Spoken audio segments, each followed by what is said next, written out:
ലൂക്ക 15 അധ്യായം. കാണാതായ ആടിന്റെ ഉപമ.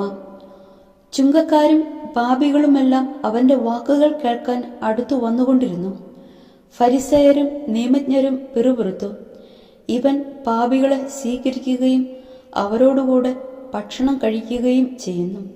അവൻ അവരോട് ഈ ഉപമ പറഞ്ഞു.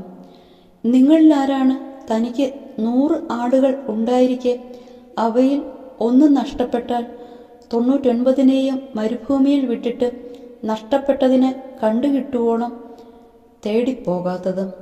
കണ്ടുകിട്ടുമ്പോൾ സന്തോഷിച്ച് അതിനെ തോളിലേറ്റുന്നു. വീട്ടിൽ എത്തുമ്പോൾ അവൻ കൂട്ടുകാരെയും അയൽവാസികളെയും വിളിച്ചുകൂട്ടി പറയും, നിങ്ങൾ എന്നോടുകൂടെ സന്തോഷിക്കുവിൻ, എൻ്റെ നഷ്ടപ്പെട്ട ആടിനെ കണ്ടുകിട്ടിയിരിക്കുന്നു. അതുപോലെ തന്നെ അനുതാപം ആവശ്യമില്ലാത്ത 99 നീതിമാന്മാരെക്കുറിച്ച് എന്നതിനേക്കാൾ അനുതപിക്കുന്ന ഒരു പാപിയെക്കുറിച്ച് സ്വർഗത്തിൽ കൂടുതൽ സന്തോഷമുണ്ടാകും എന്ന് ഞാൻ നിങ്ങളോട് പറയുന്നു. കാണാതായ നാണയത്തിൻ്റെ ഉപമ. ഏത് സ്ത്രീയാണ് തനിക്ക് 10 നാണയം ഉണ്ടായിരിക്കെ അതിൽ ഒന്ന് നഷ്ടപ്പെട്ടാൽ വിളക്ക് കൊളുത്തി വീട് അടിച്ചുവാരി അത് കണ്ടുകിട്ടുവോളം ഉത്സാഹത്തോടെ അന്വേഷിക്കാത്തത്?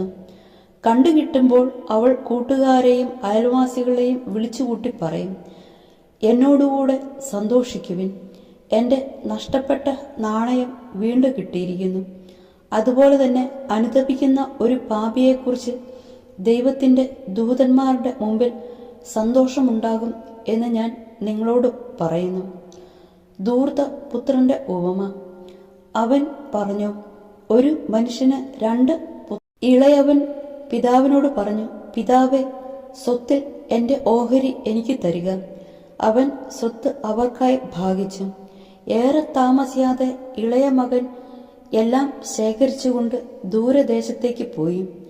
അവിടെ ധൂർത്തനായി ജീവിച്ച് സ്വത്ത് നശിപ്പിച്ചു കളഞ്ഞു. അവൻ എല്ലാം ചെലവഴിച്ചു കഴിഞ്ഞപ്പോൾ ആ ദേശത്ത് ഒരു കഠിനക്ഷാമം ഉണ്ടാവുകയും അവൻ ഞെരുക്കത്തിലാവുകയും ചെയ്തു. അവൻ ആ ദേശത്തെ ഒരു പൗരന്റെ അടുത്ത് അഭയം തേടി. അയാൾ അവനെ പന്നികളെ മേയ്ക്കാൻ വയലിലേക്ക് അയച്ചു. പന്നി തിന്നിരുന്ന തവിടെങ്കിലും കൊണ്ട് വയറു നിറയ്ക്കാൻ അവൻ ആശിച്ചു. പക്ഷെ ആരും അവന് കൊടുത്തില്ല. അപ്പോൾ അവന് സുബോധമുണ്ടായി.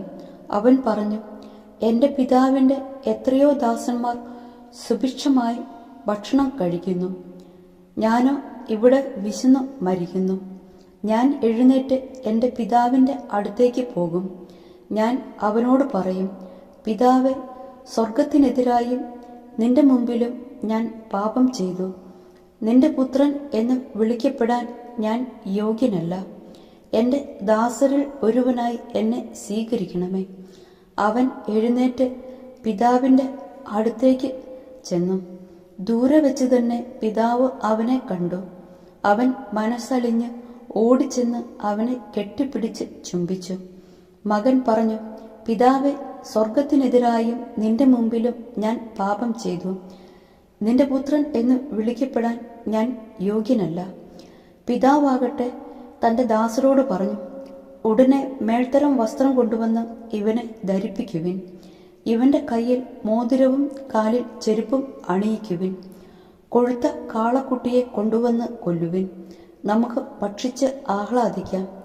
എൻ്റെ ഈ മകൻ മൃതനായിരുന്നു, അവൻ ഇതാ വീണ്ടും ജീവിക്കുന്നു.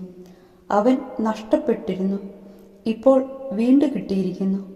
അവൻ ആഹ്ലാദിക്കാൻ തുടങ്ങി. അവൻ്റെ മൂത്ത മകൻ വയലിലായിരുന്നു. അവൻ തിരിച്ചു വരുമ്പോൾ വീടിനടുത്ത് വെച്ച് സംഗീതത്തിൻ്റെയും നൃത്തത്തിൻ്റെയും അവൻ ഒരു വേലക്കാരനെ വിളിച്ച് കാര്യം തിരക്കി. വേലക്കാരൻ പറഞ്ഞു, നിന്റെ സഹോദരൻ തിരിച്ചു വന്നിരിക്കുന്നു. അവനെ സസുഖം തിരിച്ചു കിട്ടിയതുകൊണ്ട് നിന്റെ പിതാവ് കൊഴുത്ത കാളക്കുട്ടിയെ കൊന്നിരിക്കുന്നു. അവൻ കോപിച്ച് അകത്ത് കയറാൻ വിസമ്മതിച്ചു. പിതാവ് പുറത്തു വന്ന് അവനോട് സാന്ത്വനങ്ങൾ പറഞ്ഞു. എന്നാൽ അവൻ പിതാവിനോട് പറഞ്ഞു, നോക്കൂ, എത്ര വർഷമായി ഞാൻ നിനക്ക് ദാസ്യവേല ചെയ്യുന്നു. ഒരിക്കലും നിന്റെ കൽപ്പന ഞാൻ ലംഘിച്ചിട്ടില്ല. എങ്കിലും എൻ്റെ കൂട്ടുകാരോടൊത്ത് ആഹ്ലാദിക്കാൻ ഒരു ആട്ടിൻകുട്ടിയെപ്പോലും നീ എനിക്ക് തന്നില്ല. എന്നാൽ വേശ്യകളോട് കൂട്ടുചേർന്ന് നിന്റെ സ്വത്തെല്ലാം ദൂർത്തടിച്ച നിന്റെ ഈ മകൻ തിരിച്ചു വന്നപ്പോൾ അവനു വേണ്ടി നീ കൊഴുത്ത കാളയെ കൊന്നിരിക്കുന്നു. അപ്പോൾ പിതാവ് പറഞ്ഞു, മകനെ, നീ എപ്പോഴും എന്നോടുകൂടെ ഉണ്ടല്ലോ. എനിക്കുള്ളതെല്ലാം നിന്റേതാണ്. ഇപ്പോൾ നമ്മൾ ആനന്ദിക്കുകയും ആഹ്ലാദിക്കുകയും വേണം. എന്നാൽ നിന്റെ ഈ സഹോദരൻ മൃതനായിരുന്നു, അവനിപ്പോൾ ജീവിക്കുന്നു. നഷ്ടപ്പെട്ടിരുന്നു, ഇപ്പോൾ കണ്ടുകിട്ടിയിരിക്കുന്നു.